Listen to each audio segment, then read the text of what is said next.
Anantasagaram ఎస్ఆర్ఎన్వి Vikas junior college నందు SFI నూతన కమిటీని ఏర్పాటు చేసి సభ్యత్వాలు చేర్పించడం జరిగింది. ఈ సందర్భంగా ఎస్ఎఫ్ఐ జిల్లా అధ్యక్షులు విక్రమ్ మాట్లాడుతూ అధ్యయనం పోరాటం నినాదంతో ఎస్ఎఫ్ఐ ఏర్పడిందని అన్నారు.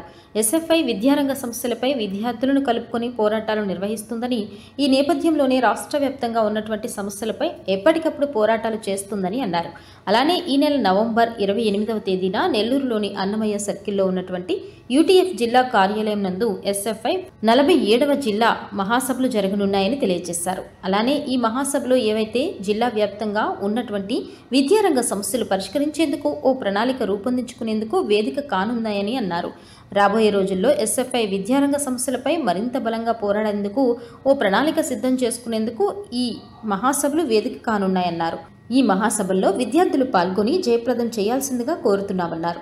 నూతన ఎస్ఎఫ్ఐ అనంతసాగరం మండల కమిటీ ఏర్పాటు చేశారు. ఎస్ఎఫ్ఐ మండల అధ్యక్షులుగా టి ప్రదీప్, మండల కార్యదర్శిగా అఫ్రీద్, ఉపాధ్యక్షులుగా డి ప్రవీణ్ తేజ్, సహాయ కార్యదర్శిగా జె హరికృష్ణ, ట్రెజరర్గా జోయల్ను ఎన్నుకున్నారు.